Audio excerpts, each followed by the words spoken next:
In this video, we present an autonomous exploration, localization, mapping, perception, and manipulation project carried out by 3 master students in intelligent field robotic systems, Moses, Joseph, and Preeti at the University of Girona over the course of 2 months.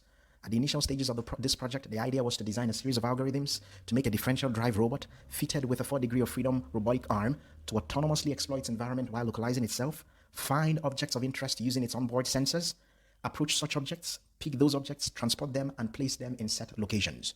So to better tackle this holistic project, we decided to break this down into 4 sub-projects.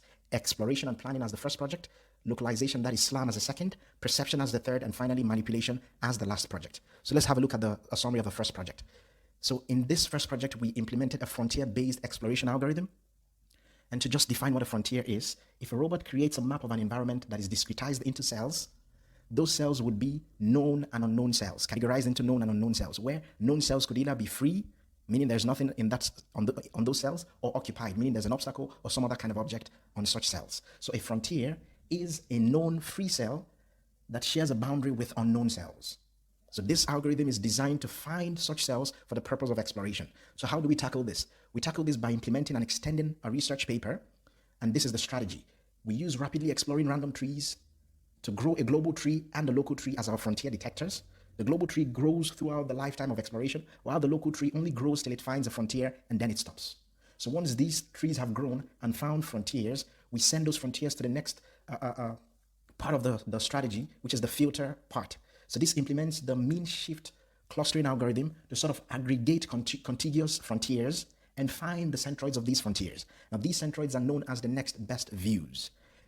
So once we have a set of NBVs, next best views, we send them down to the robot task allocator, which uses a cost function that is based off of a revenue cost, a navigation cost, amongst other costs, to choose the best out of all the next best views. So now once this is found, that is the cell the robot is going to visit for exploration purposes. Now for the robot to move between set points, we use rapidly exploring random trees star from the OMPL library from Rice University for the planning purposes. Now, below at the second half of the screen, you would see an exhaustive flowchart on the exploration strategy. Now, let's see a demo of this. So here, you have the robot in black, the green window which showcases where the robot is supposed to be.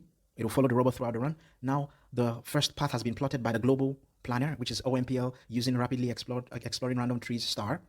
It's plotted that path, and the red spheres are the frontiers. The green spheres are the centroids of each cluster of frontiers. The red line which appears and disappears, that's the global path by the global planner.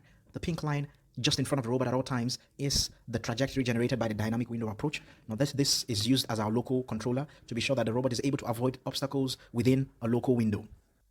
So for the SLAM project, we implemented a pose-based extended Kalman filter SLAM that uses the iterative closest point algorithm for scan registration. So we have a dead reckoning stack that gives the ICP algorithm the initial guess.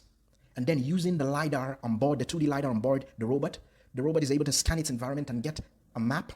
And then it passes the series of scan maps at different points during its movement, tries to find overlapping scans, and using the initial guess given by the dead reckoning algorithm, the ICP algorithm is able to generate the proper displacement between set points. So that's what is used to update the state vector of the robot.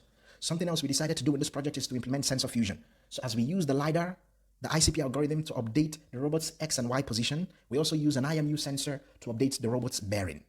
So that's the sensor fusion implementation on this side of things. So let's take a look at the demo on the SLAM algorithm. So in this demo, what you would notice is black dots.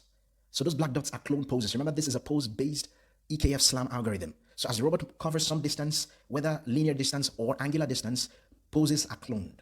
Now, something we decided to do in this project, because of constrained computing resources, we decided to find a way to restrict the size of a state vector without losing much information. And then we cleverly came up with an algorithm we call pose decimation algorithm. So what this does is it tries to maintain the fidelity of the robot's global path throughout its motion. So you would notice the purple circles, those are the clone poses that still survive as at the point of wherever the robot is. And this gives a notion of the global trajectory being sort of retained throughout the run. And then, of course, you would notice the map correction as the SLAM algorithm is running on the back end.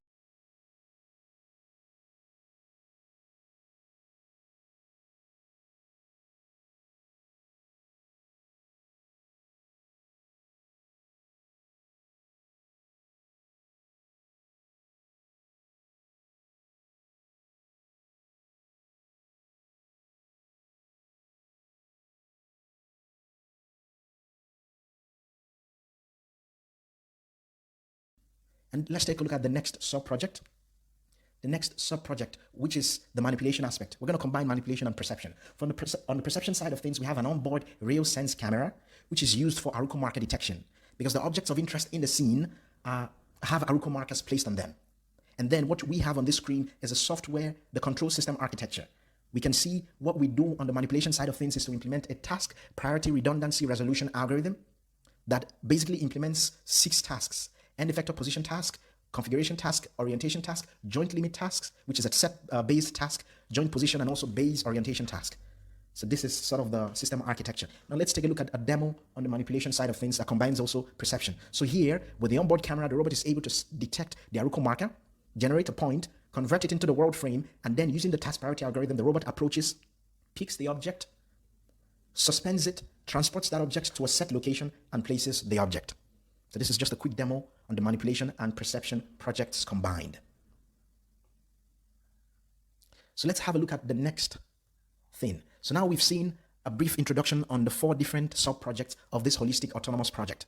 So to integrate all these, we decided to use behavior trees. So what we did is to leverage the PyTrees library to create very generic behaviors that help us achieve the overarching goal of this project.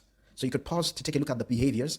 And on the next screen, we have a summary of exactly what will be taking place in the next couple of minutes of this video. So at this point, I would love to leave you, sit back, relax, and enjoy this wonderful implementation of all 4 projects.